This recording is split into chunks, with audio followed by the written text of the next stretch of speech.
Police ಇಲಾಖೆಯು ಚಿಕ್ಕಮಗಳೂರು ನಗರದ police ಕವಾಯತು ಮೈದಾನದಲ್ಲಿ ಪೊಲೀಸ್ ಧ್ವಜ ದಿನಾಚರಣೆಯನ್ನ ಆಚರಿಸಲಾಯಿತು.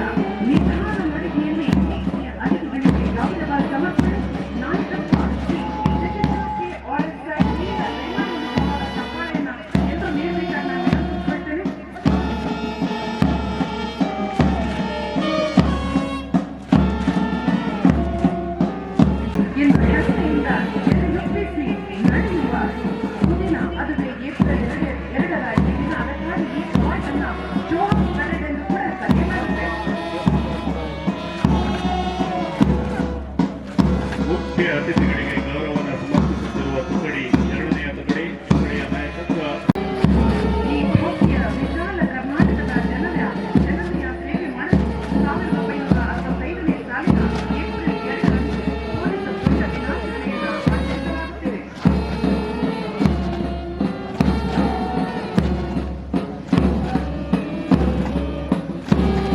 ಮೂರನೆಯ ತುಕಡಿಯ ನಾಯಕರಿಂದ ಮುಖ್ಯ ಅತಿಥಿಗಳಿಗೆ ಗೌರವ ಸಮರ್ಪಣೆ.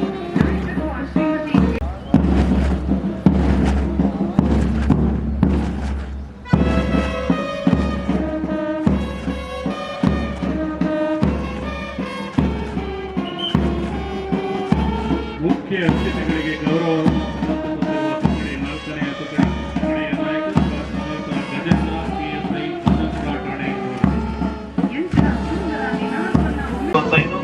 ಪೊಲೀಸ್ ಧ್ವಜವನ್ನು ಹಿಡಿದಿರುವವರು ಶ್ರೀಯುತ Santosh ಮಹದೇವಹಳ್ಳಿ EPC 314, ಬೆಂಗಾವಲು ಪಡೆಯಾಗಿ Dhanraj Nayak EPC 296, Pavan Kumar EPC 297, Pavan APC 252 ರವರು ವೇದಿಕೆಯ ಮುಂಭಾಗಕ್ಕೆ ಆಗಮಿಸುತ್ತಿದ್ದಾರೆ.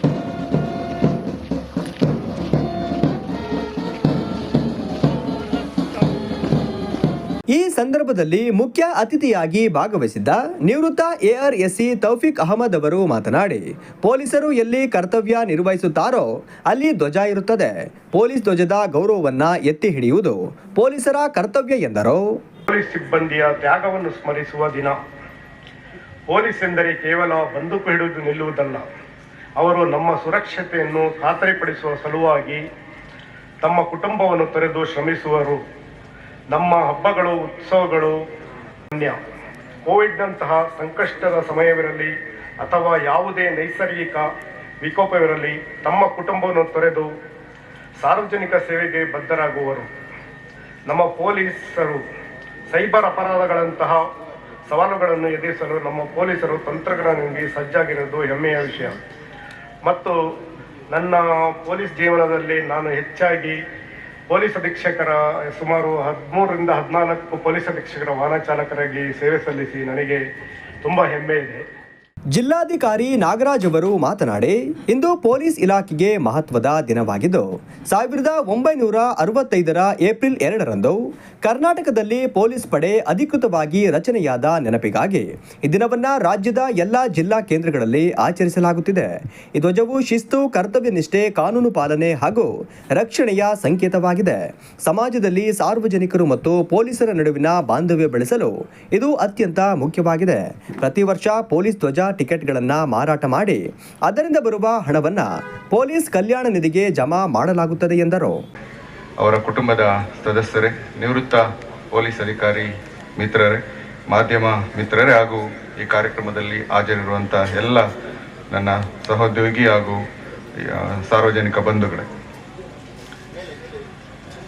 ಈಗಾಗಲೇ ಪೊಲೀಸ್ ಅಧೀಕ್ಷಕರು ಹೇಳಿದಾಗೆ ಏನು ಕರ್ನಾಟಕ ಪೊಲೀಸ್ ಕಾಯ್ದೆ ಬಂತು 1965 ಏಪ್ರಿಲ್ 2ರಂದು, ಆ ಸವಿ ನೆನಪಿಗಾಗಿ ಆ ಒಂದು ಗುರುತು ಇರಬೇಕು. ಸ್ವತಂತ್ರವಾಗಿ ಕರ್ನಾಟಕ ಪೊಲೀಸ್ ಪಡೆ ರಚನೆ ಆಯಿತು ಅನ್ನೋ ಉದ್ದೇಶದಿಂದ ನಾವು ಪೊಲೀಸ್ ಧ್ವಜ ದಿನಾಚರಣೆಯನ್ನು ಸುಮಾರು 60 ವರ್ಷಗಳಿಂದ ಆಚರಣೆ ಮಾಡ್ಕೊಂಡು ಬರ್ತಾ ಇದ್ದೀವಿ.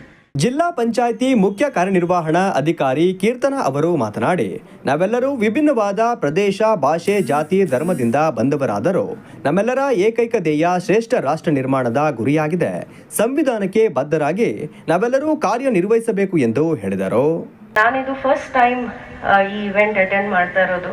ಲಾಸ್ಟ್ ಟೈಮ್ ವಿಕ್ರಮ್ ಸರ್ ಕರೆದಾಗ I was little busy. But ನನಗೆ ಇವತ್ತು ಬಂದು ಬಹಳ ಸಂತೋಷ ಆಯಿತು ದಟ್ ಈ ಥರ ಒಂದು ಏನಂತಾರೆ ಫ್ಲಾಗ್ ಡೇ ಇಟ್ಟು ನಮಗೋಸ್ಕರ ದುಡಿತಾ ಇರೋದು.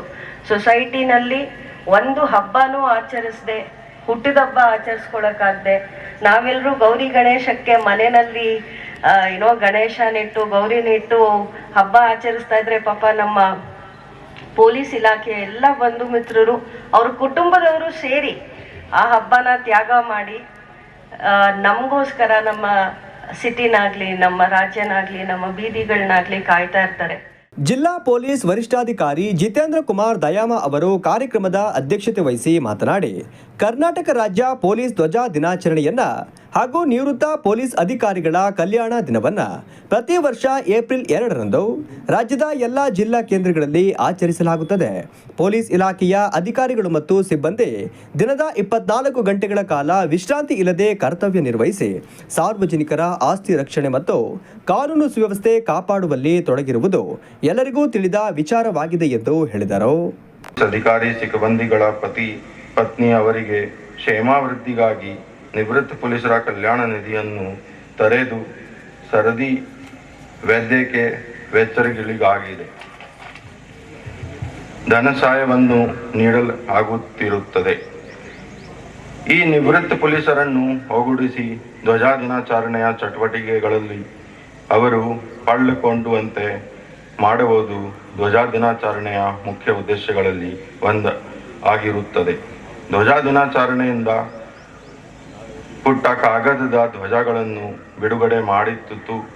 ಈ ಧ್ವಜಗಳನ್ನು ಮರಾಠನಿಂದ ಸಂಗ್ರಹಿಸಲಾಗುವ ಹಣವನ್ನು ಜಿಲ್ಲೆಯ ನಿವೃತ್ತ ಪೊಲೀಸರ ಕ್ಷೇಮನಿಧಿ ಮತ್ತು ಕೇಂದ್ರೀಯ ನಿವೃತ್ತ ಪೊಲೀಸ್ ಅಧಿಕಾರಿಗಳ ಕ್ಷೇಮನಿಧಿ ಖಾತೆಗಳಲ್ಲಿ ಇಟ್ಟು ನಿವೃತ್ತಿ ಹೊಂದಿದ ಪೊಲೀಸ್ ಅಧಿಕಾರಿ ಸಿಬ್ಬಂದಿಗಳು ಮತ್ತು ಅವರ ಕುಟುಂಬದವರ ಕ್ಷೇಮ ಅಭಿವೃದ್ಧಿಗೆ ಬಳಸಲಾಗಿದೆ.